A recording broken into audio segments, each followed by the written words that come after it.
Assalamualaikum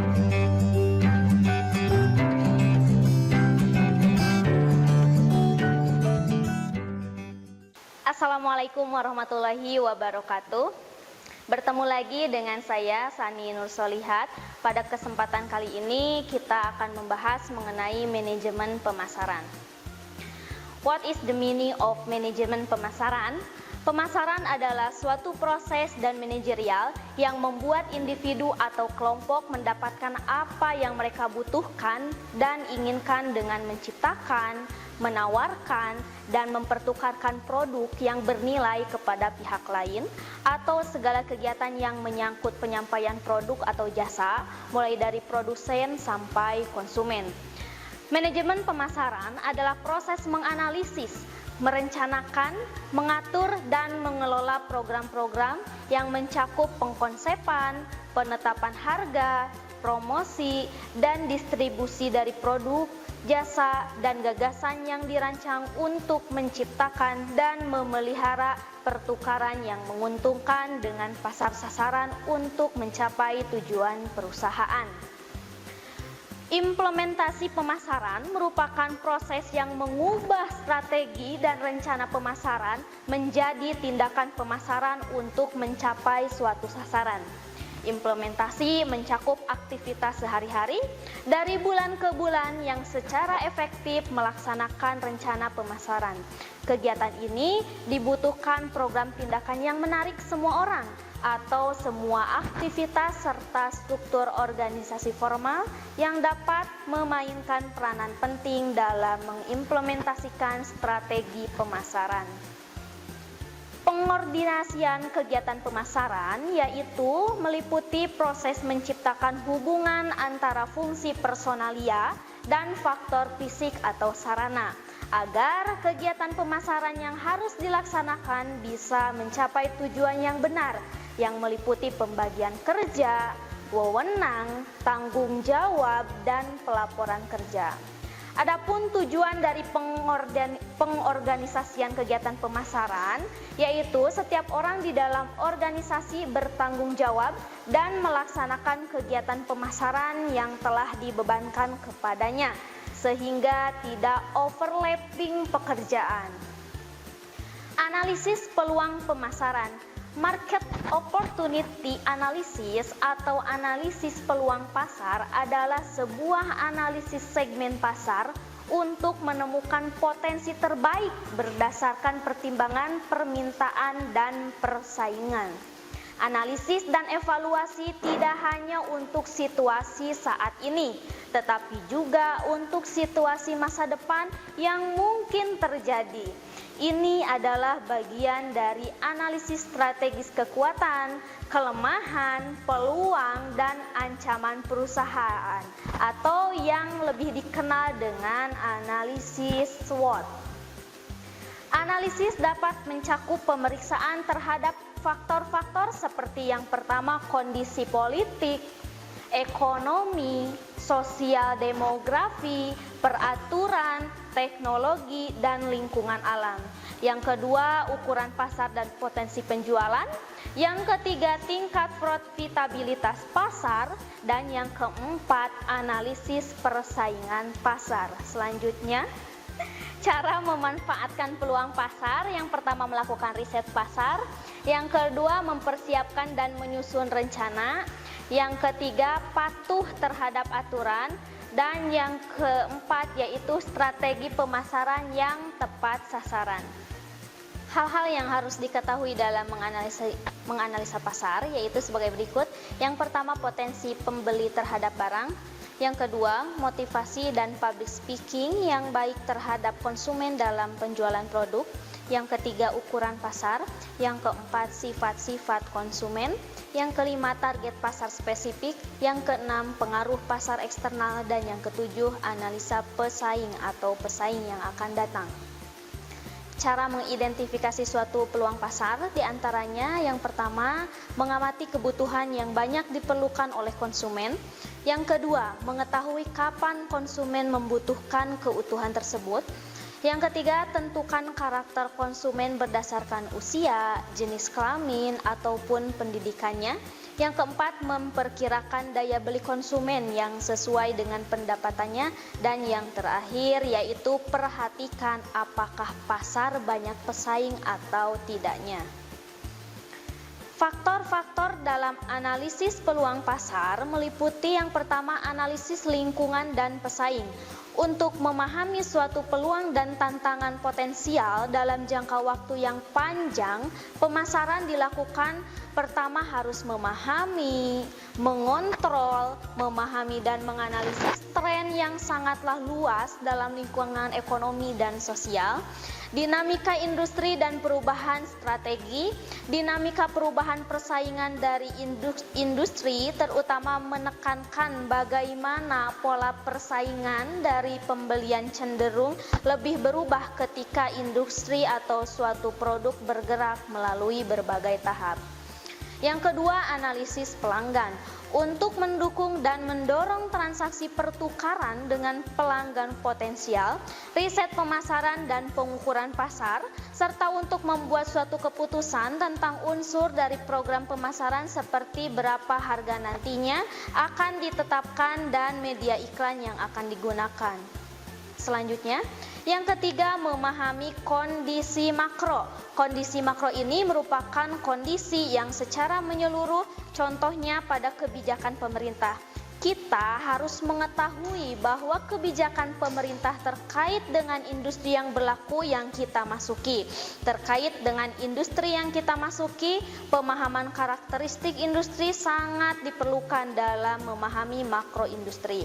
Eksekutif perusahaan harus memperhatikan apa kondisi makro yang akan mendukung pertumbuhan perusahaan dan apa kondisi makro yang akan memperlambat penyerapan pasar terhadap produk dalam produksi tersebut.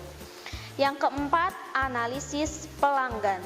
Tujuan utama kegiatan pemasaran adalah transaksi pertukaran antara perusahaan dan pelanggan. Motivasi pelanggan dalam memberi barang adalah berbeda-beda pada produk yang sama. Pelanggan membeli produk yang sama tetapi mencari manfaat yang berbeda-beda sesuai kebutuhan dan keinginan pelanggan. Pelanggan juga mempunyai tingkat sensitivitas yang berbeda dengan kenaikan dan penurunan harga. Oleh karena itu, kita perlu melakukan analisa kebutuhan konsumen, keinginan konsumen, dan juga berapa besar uang yang akan mereka berikan dan transaksi pada penjualan ini. Selanjutnya, yang keenam, analisa pelanggan. Tujuan utama kegiatan pemasaran adalah transaksi pertukaran antara perusahaan dan pelanggan. Motivasi pelanggan dalam memberi barang adalah berbeda-beda pada produk yang sama. Pelanggan membeli produk yang sama tetapi mencari manfaat yang berbeda-beda sesuai dengan kebutuhan dan keinginan pelanggan. Pelanggan juga mempunyai tingkat sensitivitas yang berbeda dengan kenaikan dan penurunan harga. Oleh karena itu, kita perlu melakukan analisa kebutuhan konsumen, keinginan konsumen, dan juga berapa besar uang yang akan mereka berikan dan transaksi pada penjualan ini. Untuk selanjutnya, riset pemasaran dan forecasting. Eksekutif pemasaran harus memahami tentang karakteristik konsumen yang loyal, calon konsumen yang potensial, kekuatan dari jalur distribusi, dan juga kekuatan dan kelemahan dari pesaing, baik pendatang maupun yang pesaing lama. Bagian pemasaran harus membuat riset mengenai perkiraan volume penjualan dan perkiraan keuntungan yang akan diraih. Dan yang kedelapan, segmentasi pasar. Dalam membuat suatu analisis pelanggan, kita akan menggolongkan konsumen berdasarkan kebutuhan dan keinginan mereka. Kemudian akan dilanjutkan dengan menggolongkan mengenai seberapa besar mereka akan membayar produk yang mereka cari. Keluaran dari penggolongan ini adalah pasar yang sudah dipisah-pisahkan atau sudah digolongkan dalam segmen-segmen pasar. Yang kedua itu membahas pengembangan strategi pemasaran.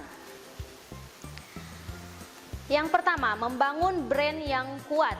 branding merupakan salah satu hal krusial yang perlu Anda bangun dari awal bisnis berjalan. Meskipun usaha yang Anda dirikan masih dalam skala kecil, Anda harus mulai membangun citra yang baik dan meningkatkan brand awareness agar masyarakat sadar dengan usaha yang Anda dirikan.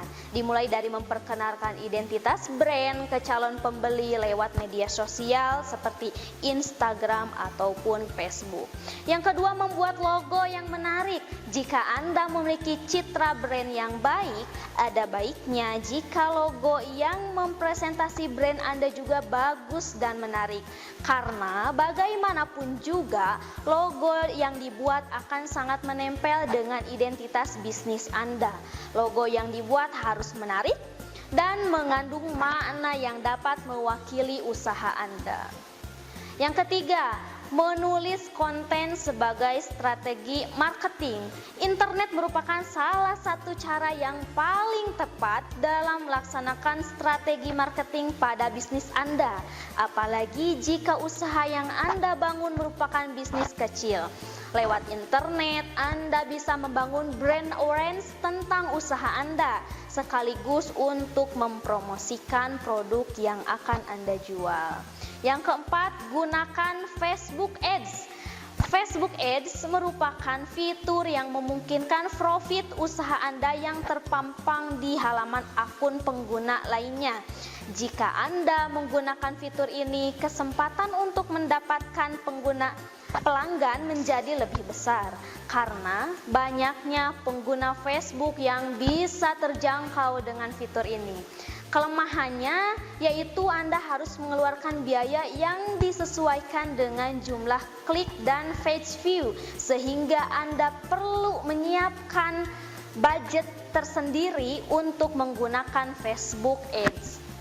Yang kelima, lakukan riset pasar.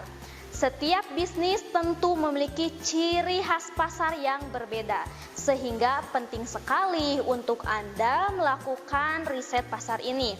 Setelah mengetahui tren yang disukai oleh pasar, tentu akan lebih mudah juga untuk menentukan strategi dan konten marketing ke depannya agar setiap strategi pemasaran yang Anda keluarkan bisa tepat sasaran.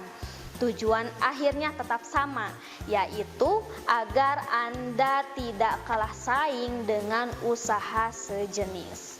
Selanjutnya, yang keenam, memanfaatkan media sosial. Instagram merupakan platform yang paling efektif untuk mempromosikan usaha Anda. Dengan Instagram, Anda bisa juga dengan mudah memperlihatkan produk Anda dengan foto yang diupload ke akun Anda dan digunakan hashtag agar dapat dilihat oleh banyak orang. Jangan lupa untuk menyertakan caption terhadap produk Anda secara jelas dan informasi yang lengkap agar calon pembeli tidak harus banyak bertanya. Platform ini terbukti sebagai sarana pemasaran yang sangat efektif dan murah untuk usaha dengan skala kecil. Jika Anda ingin meningkatkan awareness, Anda bisa menggunakan Instagram Ads agar produk Anda muncul di feeds pengguna lainnya, namun fitur ini merupakan fitur berbayar. Yang ketujuh yaitu evaluasi bisnis Anda. Melakukan evaluasi terhadap bisnis Anda juga merupakan salah satu strategis marketing yang perlu rutin Anda lakukan. Hal ini bertujuan untuk mengamati arus bisnis, apakah ada penurunan atau peningkatan. Jangan lupa untuk selalu membekali evaluasi dengan report yang telah dibuat selama setahun berjalan. Report adalah salah satu cara untuk mengevaluasi yang dilakukan secara efektif. Terima kasih. Untuk pembahasan manajemen pemasaran dicukupkan sekian. Mohon maaf apabila ada kekurangan dan kesalahan. Wassalamualaikum warahmatullahi wabarakatuh. Kunjungi sosial media lainnya seperti website kami di pkbmalkata.com, Facebook PKB Malkata Mananjaya, Instagram PKB Malkata _official, Dan terima kasih telah klik video ini. Jangan lupa like, comment, share, and subscribe untuk menunjukkan dukungan kamu terhadap channel ini. Enjoy the video, PKBM Alpha.